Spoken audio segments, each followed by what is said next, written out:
Good afternoon and welcome to step 71 in our walking tour through the Bible, chapter 16 of the book of Judges, verse 4 onwards, which tells us the story of Samson and Delilah, sometimes Dalila in some translations, and indeed in Milton's poem it should be Dalila, but we always say Delilah, and that's how Tom Jones sang it, if you remember. Not just Tom Jones was interested in Delilah, but so was the Samson, the operatic composer, who wrote Samson and Dalila, which is an opera about these two. Possibly this is one of the most retold stories of the Old Testament. If you just read that chapter, you can put me on hold while you just have a little read of it. You might be surprised by some of the things you read there. Okay. Well, the first thing you might be surprised by is, of course, that we don't know why Delilah acts the way she does. She decides to betray Samson. Why she betrays Samson, we don't know. She's taking in all these shekels of silver, which are a considerable amount of money, I think. The amount she's offered by the Philistine lords is, where is it? 11,000 or is it 1,100? 11.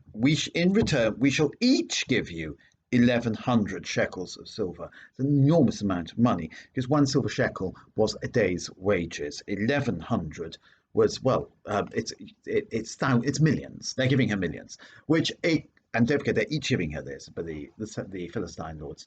So the Philistine lords, all that's telling us, the Philistine lords really loathe Samson and want to get rid of him. Yeah, but we don't know. One assumes the reason why Dalila wants to get rid of Samson is because of greed, and purely because of greed. Maybe she doesn't like him very much as well. I mean, that obviously would make sense. After all, he's fallen in love with her, but she, we're not told, has fallen in love with him. Maybe she finds this awful man rather a nuisance. The other thing is Samson and Delilah are not married. He's fallen in love with Delilah, and he's obviously living in some sort of arrangement with Delilah, but she's his concubine, not his wife. The other thing, so that's established, of course, is Samson's got a track record of this. He has a weakness for women, and women are nags. We had this previously with the first wife. She nagged him half to death, and Samson is now nagged, cajoled, is what the Bible says, by Delilah, saying, "Well, what's the secret of your great strength?" And he tells her a whole load of tall stories. And even though she puts these to the test, it doesn't strike him. He's not the brightest of tools. It doesn't strike him that she wants to do him harm. And then she says to him, she uses emotional blackmail. She says, "How can you say that you love me when your heart is not with me? 3 times you've laughed at me and not told me where your great strength comes from." And day after day she pestered him with her talk, nagging him that he grew sick to death of it.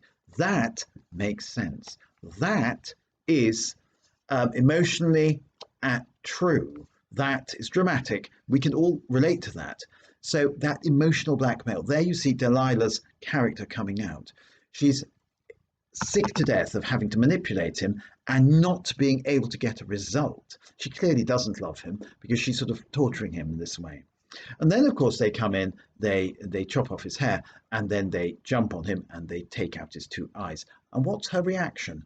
We're not told. Does she slink off in guilt? We're not told. Well, she disappears from the story and he never sees her again. The other thing is, of course, when he's in the prison turning the mill, we're not privy to his thoughts, and we don't know whether he regrets his liaison with Dalila or whether he thinks that she really did love him after all, and so on and so forth. That we're not told. Milton fills in these gaps, of course, because Delilah turns up to visit Samson, and he sends her away, and so on and so forth, and to try and manipulate him. Samson is a manipulated human being, but we're not told how he feels about that. Then, of course, his hair grows back. Now, the truth of the matter is the length of your hair and the state of your physical strength are not related, are they? So there's something, it's a bit of a tall story, this. He was an immensely strong man, fine, but it didn't really depend on the length of his hair. Some people looking into this story of Samson and Delilah have seen the cutting off of the hair is some sort of ritual castration. Well, yeah, but I don't really see how that helps us understand the story the more. You could say that Samson is unmanned by his dependence on Delilah. Anyway, he is blinded. He is taken to work in the prison. Then they're having the Feast of Dagon. He's brought out so he can perform tricks for them. And then, of course, he says to the boy who is leading him by the hand, put me where these two pillars are that hold up the entire building. And he brings the whole building down and he kills 3,000 people, men, women, and of course the boy who is with him, and of course himself, the boy who's with him as well. It doesn't say in the text. He says to the boy, listen, you better run off now because you're going to die if you stay here. Presumably he kills the boy, he doesn't care about the boy. His brutality is seen in this final act. He's been brutal all his life. In his death, he is as he was when he was in his prime. He is a brutal, careless killer. It's very hard to understand from the text just what sort of building this was. You get the impression that here we are, that while about 3,000 men and women were watching Samson's feats from the terrace, the building was crowded with men and women. 3,000 were watching from the terrace. Is it some sort of amphitheatre? Well, if it's open air, they wouldn't have been killed by the building coming down. Are they on the roof, looking down? I don't understand. Are they looking into an open courtyard? Something like that. But it's rather hard. 3,000 people in one building is possible. And in those days, buildings, there were buildings that I suppose could hold 3,000 people. But would such a big building really fall down just if you knocked over two of the pillars? That, I think, is a bit strange. I can't really think of any building that would depend or just stand upright because of two pillars. If you think of any building with pillars, it seems a bit hard to imagine. And then, of course, the person who is telling the tale of Samson, those whom he brought to their death by his death outnumbered those whom he had done to death during his life. In other words, wonderful result. He killed all sorts of people when he was alive, and he killed even more as he died. And of course, Samson asked for his strength back, and he asked this as a favor from God. And if you like, Samson's final act is something that God approves of because God answers his prayer. And therefore, Samson is the champion of the Jewish people. He's a thoroughly bad man, as I think I've shown in these last few reflections on Samson. A thoroughly bad man, but he brings about the vengeance that the Jews have always wanted in their fight, the Israelites have always wanted in their fight against the Philistines. So this is Samson is a hero.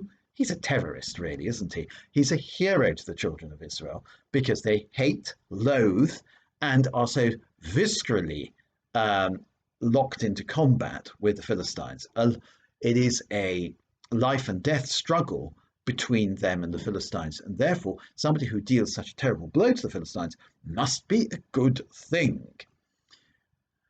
What this leads us to reflect on is that Samson, being a very bad man, being a totally amoral man, nevertheless is used as an instrument of God to bring about a desirable result. In other words, to bring about the vindication of the chosen people. It's a strange story, and Samson is, of course, the last of the judges of Israel. Though I have to say, he's described as a judge, but he doesn't actually do any judging, does he? He doesn't do any ruling. He's an anarchist, really. He isn't somebody who sort of explains the law to anybody or who settles disputes and so on, like some of the other judges, but he's sort of an anarchist. So he's, if you like, shoehorned into the book of Judges, I think. He is a bit of a loose cannon who is sort of classified as a judge to try and make him sound a little bit more respectable. And all I can say now is what they used to say on television programs back in the day. Don't try this at home. All the best. Bye. Don't be like Samson, in other words. Be better, but also serve God. Bye.